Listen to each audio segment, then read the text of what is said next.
Boa noite a todos.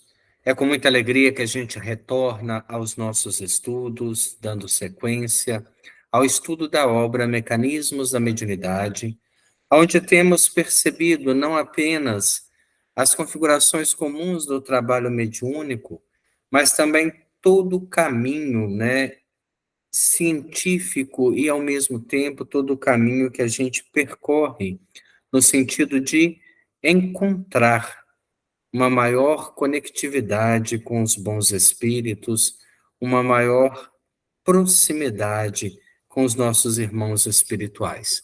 Para iniciar o nosso estudo, nós vamos fazer a nossa prece, o nosso pedido a Jesus, que possa nos abençoar neste momento, que possa acalmar o nosso coração, que possa melhorar as nossas reflexões, para que possamos, com muita humildade, com o entendimento que sabemos muito pouco, aprendermos um pouco mais, sabendo que a mediunidade é um dom divino e que caminhará conosco por toda a imortalidade.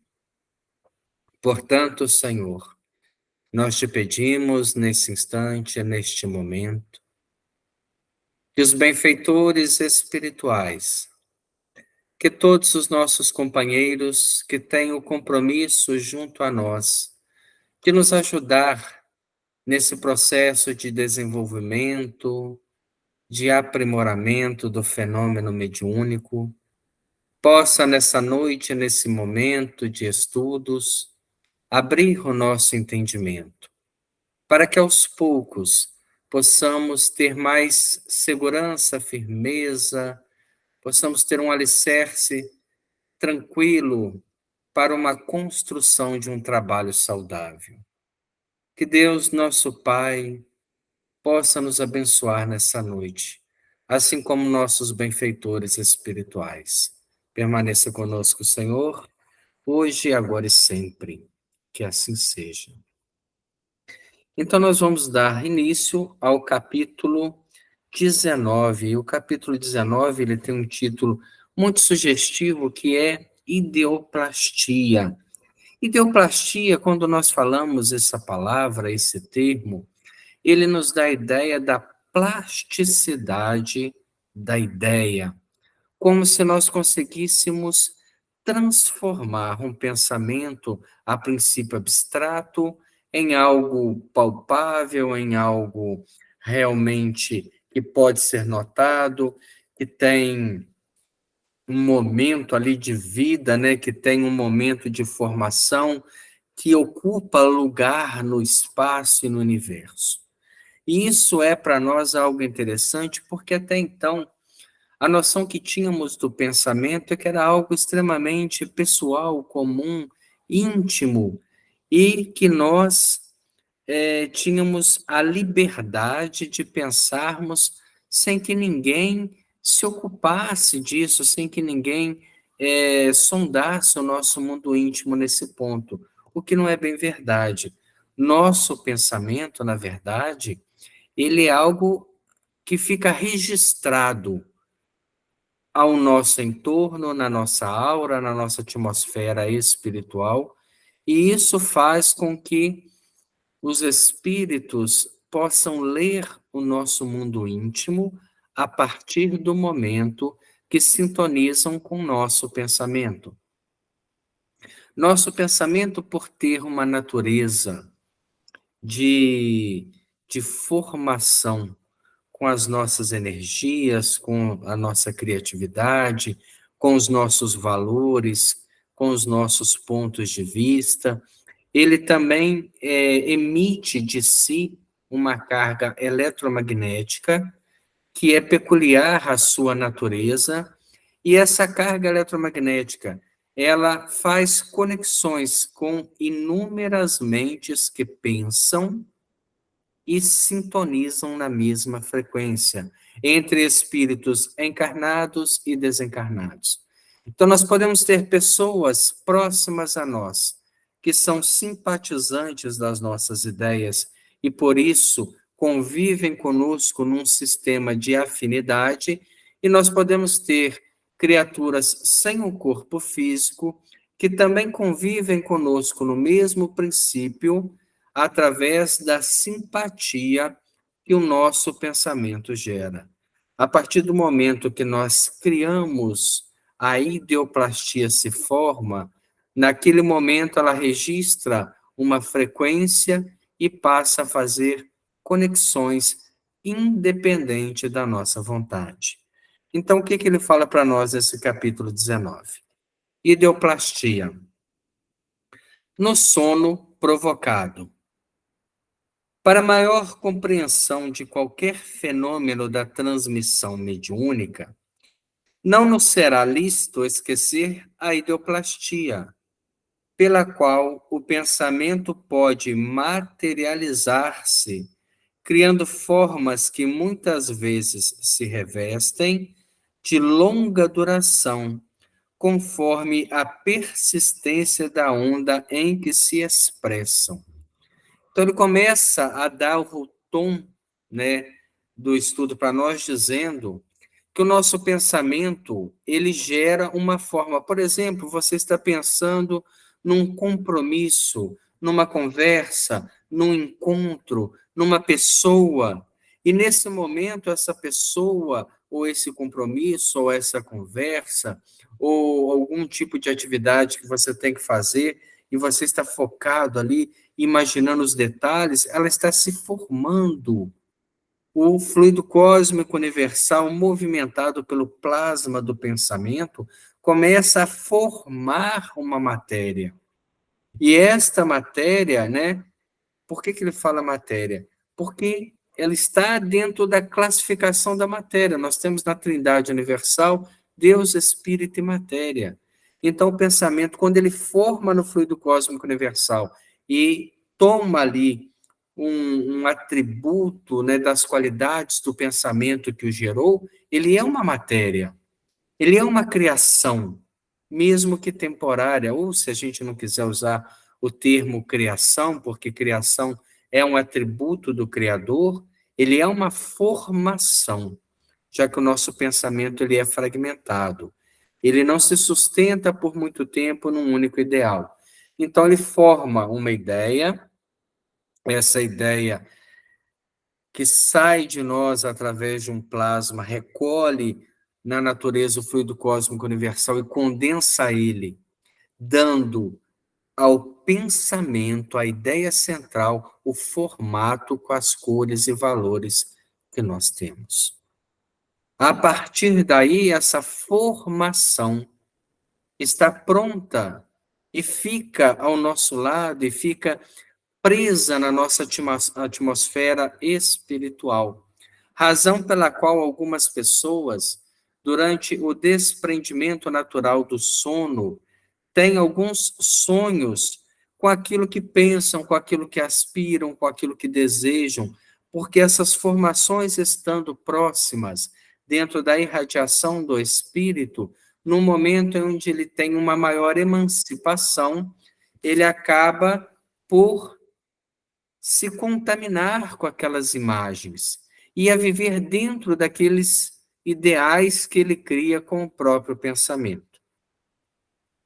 Entendendo-se que os poderes mentais são inerentes tanto às criaturas desencarnadas quanto às encarnadas, é natural que os elementos plásticos e organizadores da ideia se exteriorizem dos médiuns, como também dos companheiros que lhes comungam tarefas e experiências, estabelecendo-se problemas espontâneos cuja solução reclama discernimento. Imaginemos uma reunião de desobsessão. Um espírito chega e traz a sua experiência de vida. Naquele momento, ele mergulha nas suas dores, nas suas dificuldades, na doença que minou a saúde do corpo, no esquecimento da família, na revolta. E esses sentimentos que vão formando emanações, formações, ideoplastias, elas têm uma frequência que determinado médium pode captar. O médium captando esse sentimento do espírito começa a formar as mesmas construções mentais, porque ele capta aquela sintonia e começa a repetir o pensamento do espírito, mesmo antes do fenômeno mediúnico acontecer. Nesse processo, quando as construções são similares, na mesma frequência, cria entre eles um espaço de afinidade, aonde pode se gerar a comunicação, desde que não haja interferência da parte do médium. Então, no nosso trabalho mediúnico, a ideoplastia ela está altamente ligada ao processo de sintonia. Nós também podemos observar que os nossos lares estão contaminados com a nossa ideoplastia. Uma pessoa, por exemplo, que seja pessimista, que pense sempre negativo, que tenha ideias de doença, de limitação, de fraqueza, de preguiça, de falta de vontade, ela começa a gerar uma série de formações desse nível que vão ficando presas ao ambiente. E essas formas, pensamentos, que existem enquanto o sentimento daquele que gera não muda, observemos bem isso, não adianta a criatura frequentar reunião mediúnica, não adianta a criatura tomar passe no centro, não adianta ela assistir a palestra e achar que ela é mais importante para aqueles que não assistiram, enquanto ela não fizer uma introspecção do estudo da doutrina espírita e, a partir daí, modificar a transformação da energia mental, que é a modificação do seu sentimento, da sua forma de entender a vida, da sua compreensão da providência divina, do entendimento que tudo à sua volta foi colocado numa tentativa de fazer com que o espírito cresça, ela vai manter um padrão vibratório negativo. Enquanto ela não modifica, ela estaciona. Enquanto ela estaciona, ela alimenta essas ideoplastias negativas. Observemos, por exemplo, que nos fenômenos de materialização, os espíritos fazem uma limpeza da ideoplastia inferior, porque muitas pessoas que chegam ali, por mais que respeitem a comunicação, a materialização, o trabalho de cura, elas levam consigo ainda interesses pessoais, egoísticos, que querem uma certa atenção, uma certa mensagem, e com isso acabam que conspurcando aquela energia saudável que, após os trabalhos, retornará ao fluido vital do médium. Então, eles precisam destruir essas formas mentais para que o ambiente não interfira no trabalho de exteriorização do ectoplasma. Nas nossas reuniões mediúnicas, há muita ideoplastia. Nós não vemos, não temos a capacidade, não somos videntes, não conseguimos perquirir o pensamento dos outros de forma alguma, mas existem médiuns sensíveis e bastante que sofrem influência direta do pensamento do grupo. E uma só pessoa, uma só peça desregulada, desequilibrada, que não esteja à altura do trabalho ao qual ela se candidata, ela pode complicar o trabalho da espiritualidade.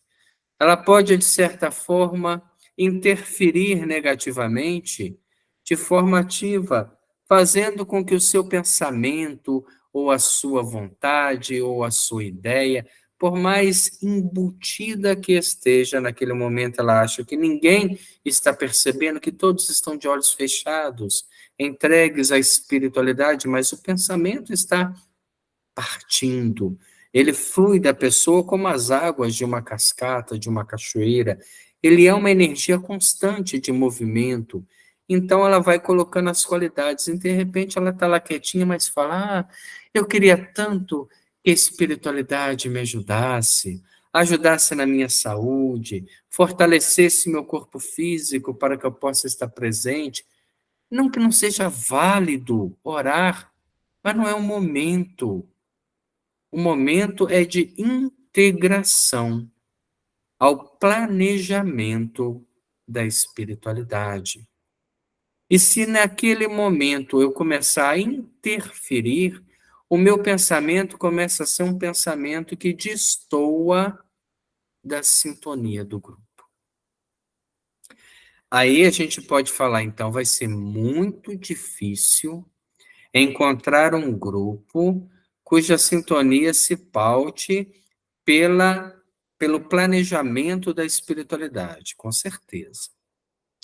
Principalmente em grupos aonde haja uma grande resistência ao estudo, uma grande resistência à mudança. Pessoas que aprenderam, né? Mas antigamente a gente fazia dessa forma e nunca deu problema, sempre funcionou bem, mas com uma sobrecarga muito grande para a espiritualidade, porque não se tinha informações que pudesse libertar as pessoas, ou até mesmo compreensão dos grupos mediúnicos. Perdão. Mas hoje, nós temos informações bastante claras da questão do pensamento e o trabalho mediúnico. Então, eu preciso pegar um grupo e recomeçar e reajustar esse grupo à doutrina espírita, porque a própria mediunidade caminha para um trabalho muito mais sutil. E eles demandam de nós um esforço de conexão, de educação mental, de meditação produtiva, para que a gente possa ser um trabalhador e não ser alguém que tenha que ser conduzido de forma quase, né, automática para influenciar cada vez menos. E isso faz a gente começar a pensar como está sendo o nosso comportamento dentro dos grupos de trabalho da mediunidade. Nós temos, por exemplo, um capítulo no livro Missionários da Luz, que retrata o trabalho de materialização. E era um desdobramento de trabalho da espiritualidade gigantesco na preparação do ambiente, na defesa do organismo mediúnico, no equilíbrio de todos os órgãos, da alimentação, do sistema endócrino, do sistema neurológico, na preparação ali das pessoas que iam frequentar, né, tentando cantar, estimular, inspirar um silêncio produtivo, não é o silêncio da boca, que às vezes a mente está tão mais agitada que antes a boca estivesse falando, mas um silêncio produtivo. E aí, em determinado momento, né, aproximando-se a hora do trabalho, eis que os espíritos ficam perturbados, porque um componente resolveu comparecer. E este componente, que não tem o mínimo respeito pelo trabalho, pelo grupo e pelos médiuns, havia se embebedado durante o dia. Dele emanava aqueles gases tóxicos da fermentação alcoólica. Seu organismo estava totalmente encharcado de tudo aquilo que naquele momento, naquele dia, era totalmente dispensável. E irresponsável como só ele vai, como se nada, né? Ou ninguém pudesse perceber a sua falta de compaixão pelo trabalho da espiritualidade, sua falta de respeito, sua falta de caráter perante a mediunidade. Então, quando ele aproxima-se do grupo, os espíritos que estavam ali trabalhando já entram numa certa preocupação, porque a presença dele é altamente nociva.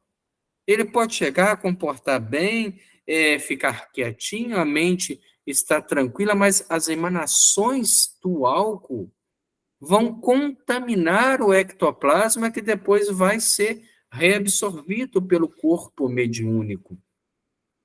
Então é necessário que desde antes da sua chegada, os espíritos comecem a fazer um trabalho para isolar, para não deixar que toda a influência que parte daquele homem pudesse perturbar o trabalho que ali ia ser feito.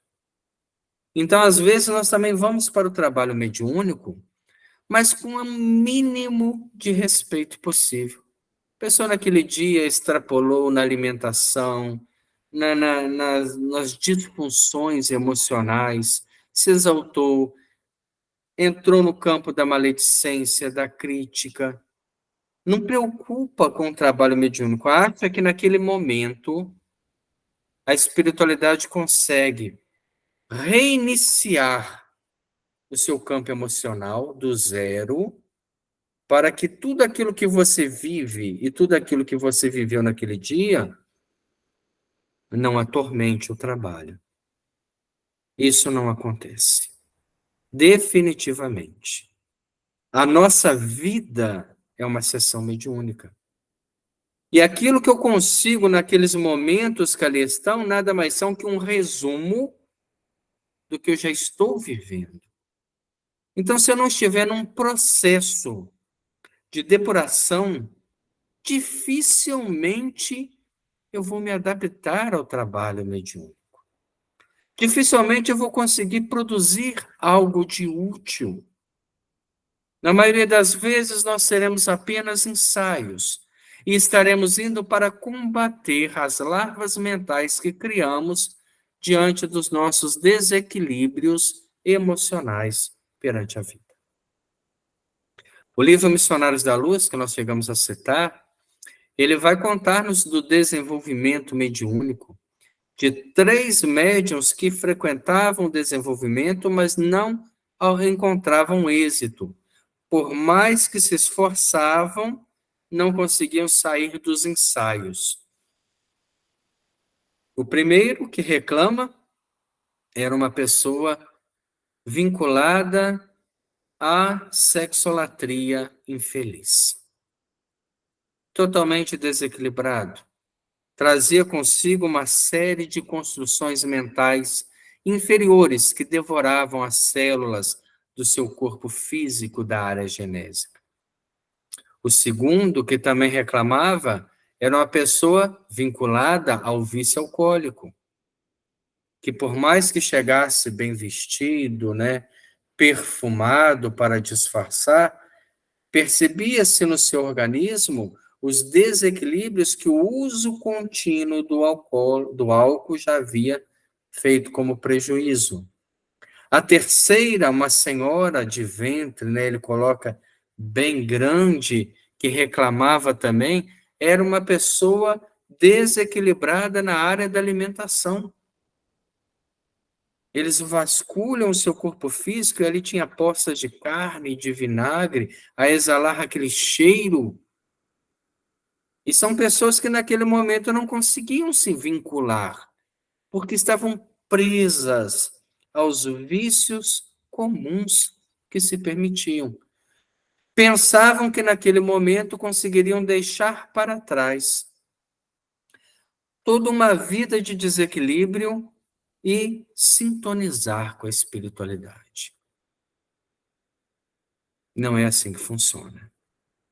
Nós precisamos chegar em condições de trabalhar com o organismo o menos desequilibrado possível, com o pensamento imbuído de boa vontade, com um mínimo de instrução para aquela função, e aptos, abertos, firmes, compromissados, comprometidos com a doutrina espírita.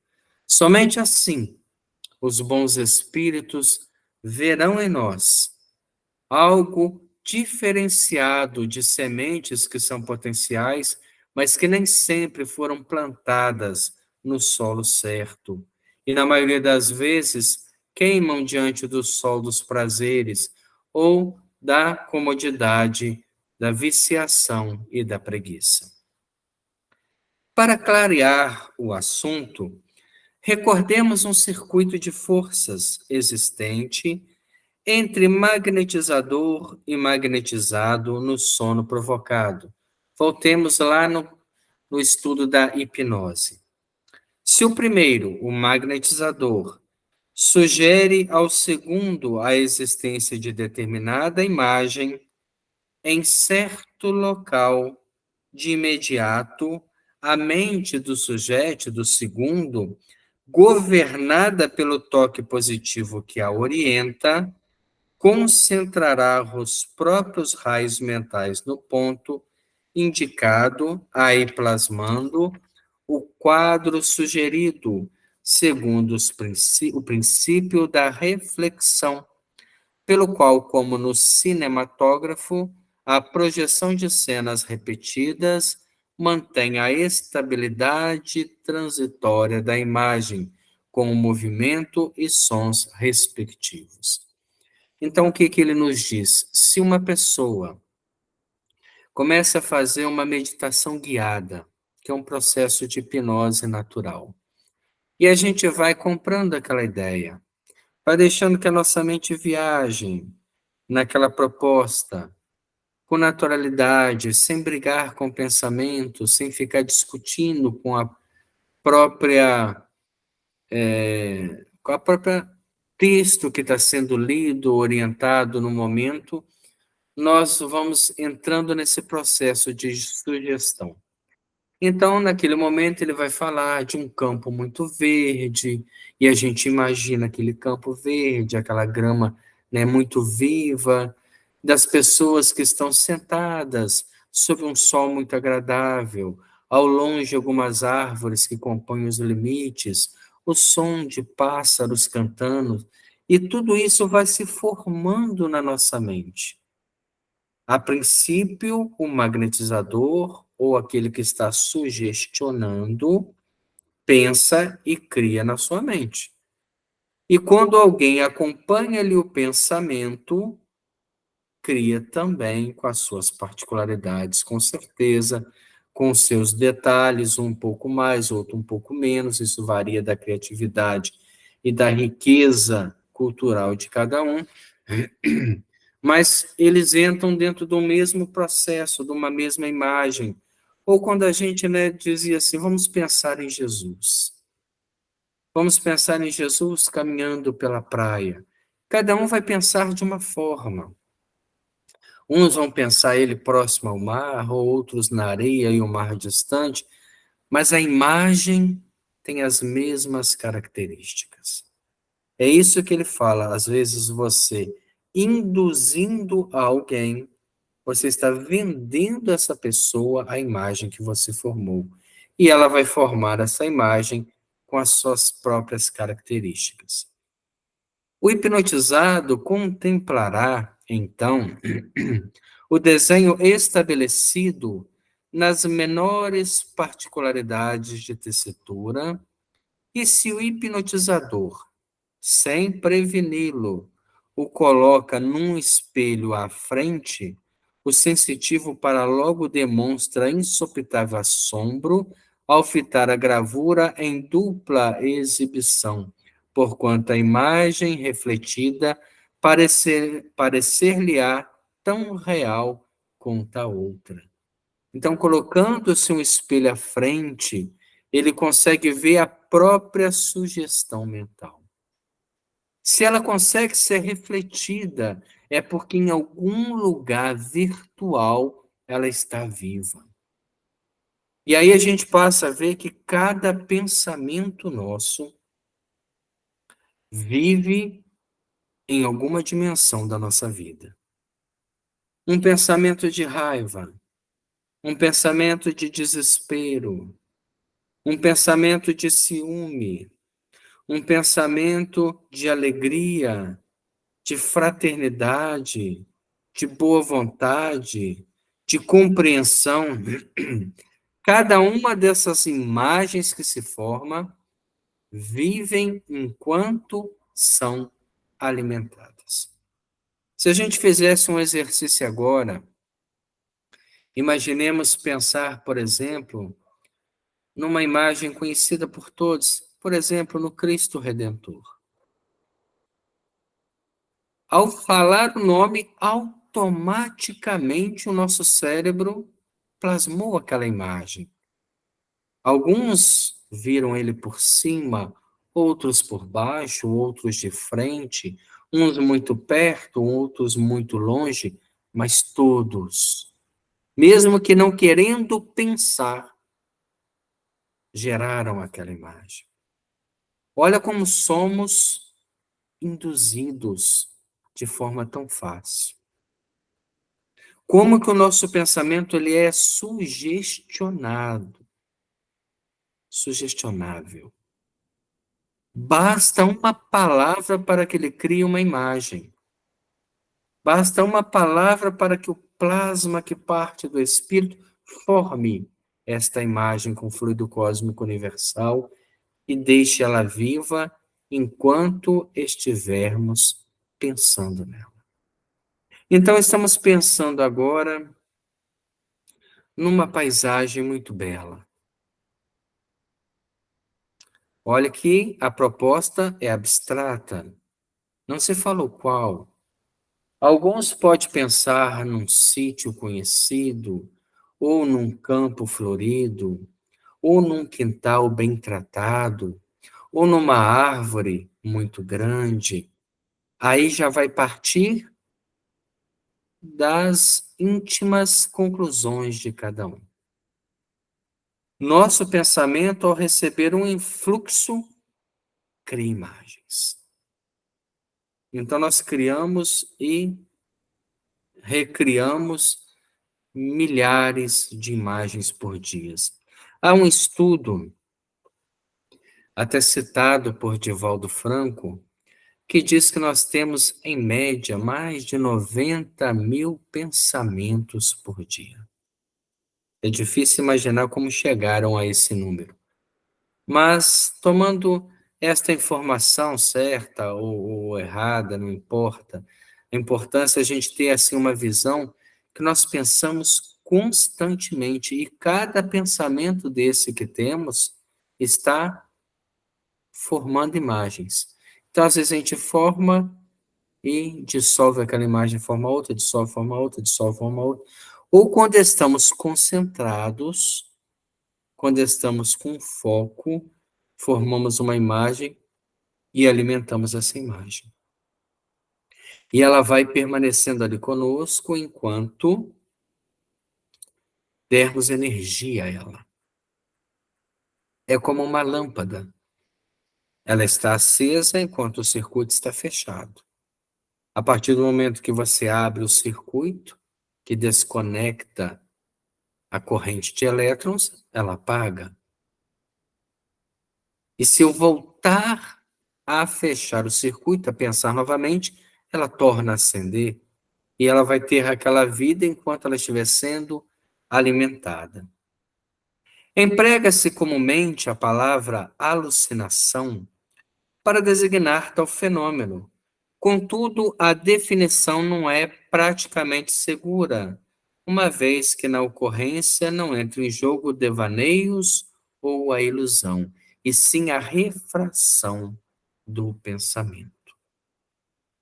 Imaginemos um médium com grande sensibilidade visual. Alguém que tem a capacidade de ver essas energias criadas. Se não tiver um preparo, se não tiver um acompanhamento, é uma pessoa candidata à perturbação mental. Porque ele concentrado, olhando para as pessoas, vê a intimidade das pessoas, vê o que ela pensa dele, ou o que ela pensa das circunstâncias, ou como nós somos hipócritas de falarmos algo e pensarmos algo totalmente diversificado daquela proposta. Assim são os espíritos que nos sondam para trabalhos espirituais. Eles observam se aquilo que estamos falando, está de acordo com aquilo que chamamos moral. Porque moral é o nosso mundo íntimo. Somos nós sozinhos, sem que ninguém nos observe, para termos esse ou aquele tipo de comportamento. Então eu não estou enganando a ninguém. Eu posso enganar as pessoas que estão no mesmo nível de sintonia que eu mesmo, porque elas me veem uma pessoa educada, esforçada, que está sempre presente, mas não conhece o meu mundo íntimo, então me permitem trabalhar nos trabalhos de passe, nos trabalhos de desobsessão ou de educação do processo mediúnico, carregando comigo uma carga de dificuldades muito grande para a espiritualidade. E esta falta de comprometimento do médium consigo mesmo, com seu próprio despertar espiritual, acabou gerando essa grande dificuldade que nós temos, aonde a espiritualidade não tem encontrado aparelhos sensíveis bastante para desenvolver o trabalho mediúnico. Qual acontece nos espetáculos da televisão, em que a cena transmitida é essencialmente real por meio da conjugação de ondas, o quadro é entretecido pela mente do magnetizado ao influxo do magnetizador é fundamentalmente verdadeiro, segundo análogo princípio, porque fazendo convergir em certa região as oscilações do próprio espírito, o hipnotizado cria a gravura sugerida, imprimindo-lhe vitalidade correspondente à força da percussão sutil pelo qual a tela se estrutura. Então, na nossa projeção natural do pensamento, é como se estivéssemos com uma televisão ligada. Então, nós passamos, por exemplo, um programa completo, uma imagem completa, através de uma lembrança, de uma memória. E isso faz com que algumas pessoas encontrem à nossa volta simpatias e antipatias naturais. Há pessoas que dizem: nossa, eu não consigo simpatizar com fulano, não sei porquê, mas não tem algo que me afasta dessa pessoa. Pode ter certeza que tem questões aí de afinidade, de energias, de pensamentos, ou de traumas, ou de questões de autoestima, mas algo a ser investigado. Por que que algo me perturba tanto? Por que que às vezes nós agredimos tanto, né, alguma pessoa? Porque ela reflete algo que eu ainda não matei dentro de mim. E como eu não consigo destruir o mal em mim, eu prefiro atacar ele fora. É um reflexo que me incomoda, ela reflete o meu íntimo, que eu não gosto que ninguém saiba que eu sou. E aí a gente começa a ver uma questão profunda aí de mudança. Nosso pensamento é uma televisão ligada. E nesse momento, há espíritos que assistem esses programas mentais, nem sempre agradáveis. Imaginemos agora um televisor ligado com seus milhares de canais hoje em dia. Qual aquele que a gente assiste?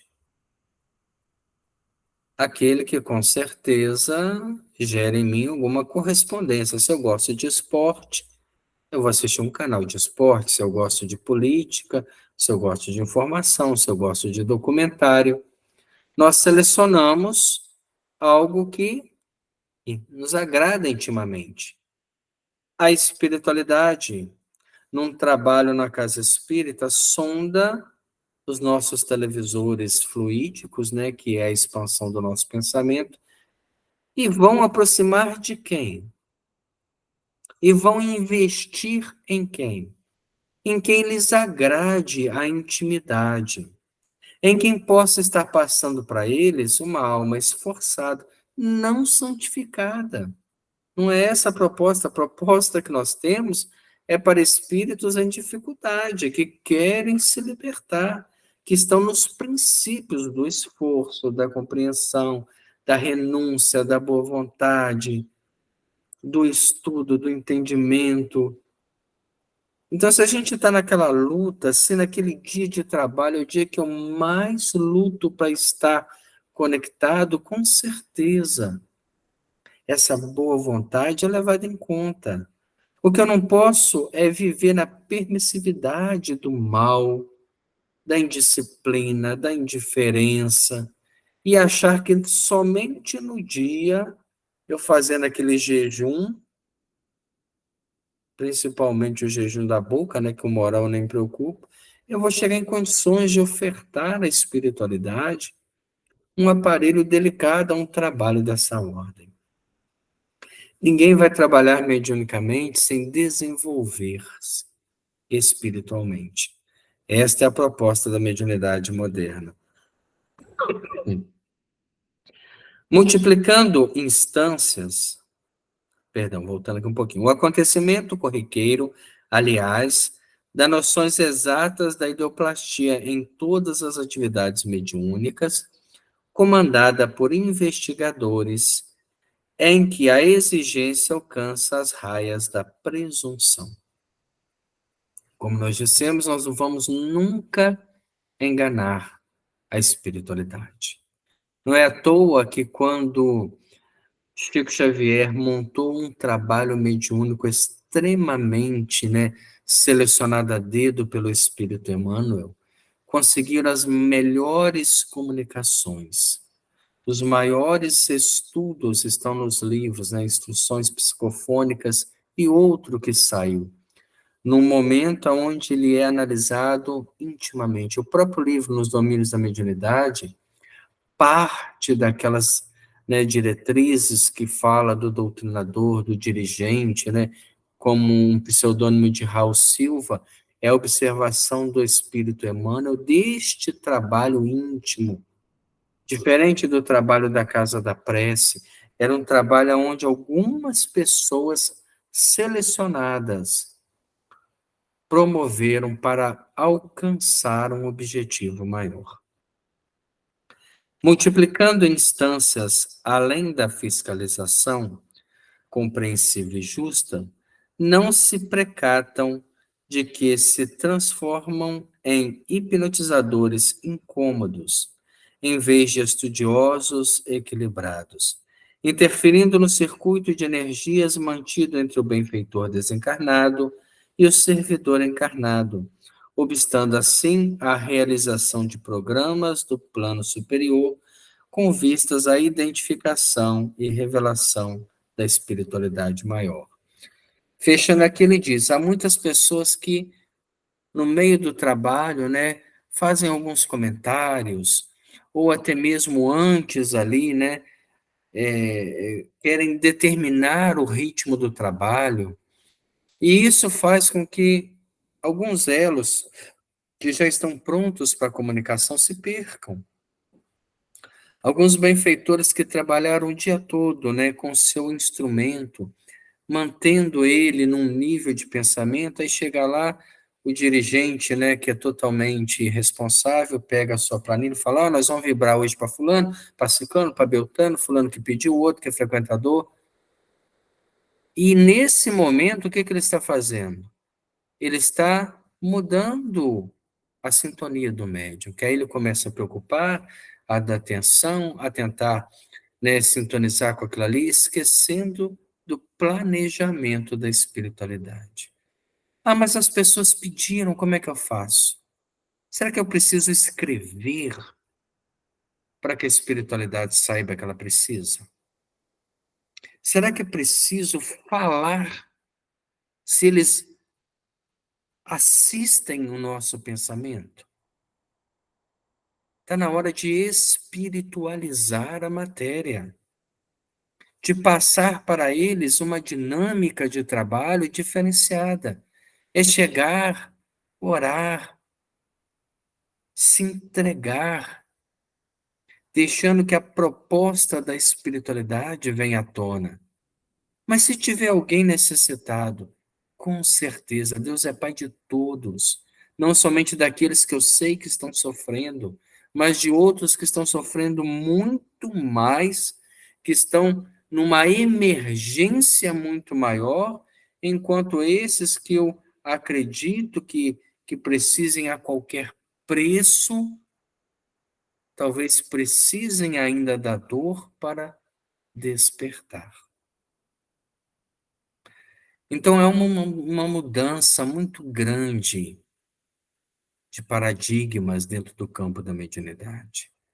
Até então, a espiritualidade tolerou a nossa incapacidade, as nossas dificuldades, a nossa falta de estudo, mas chegamos a um momento que eles precisam de nós, que nós abracemos a doutrina espírita, que nós deixemos que os ensinamentos venham ao nosso mundo íntimo e comecem a sair de lá, gerando uma transformação espiritual. Hoje em dia, trabalhar mediunicamente é trabalhar espiritualmente no progresso da humanidade. Não existe desenvolvimento mediúnico sem o aprisionamento moral, sem o esforço, sem a dedicação, sem o empenho de se tornar hoje melhor do que ontem. E assim sucessivamente, para que um dia possamos nos candidatar a sermos os médiuns da verdade, dos bons espíritos, daqueles que nos aguardam. Nós vamos parar nesse ponto, para que na semana que vem a gente possa continuar abrangendo a parte dos fenômenos físicos. Vamos agradecer a Deus nesse momento. Como tem sido importante para nós, Senhor, compreender que a mediunidade não está divorciada de um trabalho moral, que precisamos investir nas experiências que temos, retirando o espírito da letra, vivenciando as propostas que nos são colocadas à frente. Não é exigido de nós a santificação dos atos, mas o esforço no limite de nossas forças para não tombar na mesmice comum da humanidade. Aqueles que se candidatam ao sacerdócio da mediunidade precisam, Senhor, provar que são fiéis a esta proposta, a não se enfraquecerem com as seduções comuns da vida social, a não se entregarem de forma tão fácil às propostas que não engrandecem e que não despertam o espírito para os valores da vida. Ajude-nos, Senhor, a fortalecer nossas convicções, para que um dia, com certeza, à nossa frente, o trabalho mediúnico seja prazeroso, porque estaremos lidando com as alegrias do mundo espiritual que nos aguarda. Não deixai, Senhor, que descansados, omissos e presos no conforto da sociedade atual, percamos essa grande oportunidade, na oportunidade de servir que nos é dada. No momento final dos nossos trabalhos, nós lembramos do lar cristão Paulo de Tarso e pedimos à espiritualidade que possa direcionar os pensamentos aos nossos companheiros, a toda a instituição, a todos os funcionários e diretores, para que possam trabalhar juntos no soerguimento moral daqueles que lá estão. Muitos aguardando apenas o momento de passar para a vida maior. Outros ainda encontrando motivos para a alegria, para o sorriso natural, para o brilho nos olhos quando recebem um carinho, uma conversa, uma visita. Permita, Senhor Jesus, que estes corações não se sintam tão solitários e recebam da espiritualidade maior um abraço profundo, um abraço com carinho, com sentimento de nosso Pai maior, que nunca esquece de nós. Abençoe o nosso pequeno grupo de estudos, que na próxima semana, Senhor, possamos novamente aqui estar, estudando, compreendendo e trabalhando o nosso mundo íntimo. Muito obrigado a todos que estiveram presentes, que acompanharam conosco, e aqueles que acompanharam durante a semana, que possamos continuar nos esforçando, trabalhando e crescendo. Que assim seja.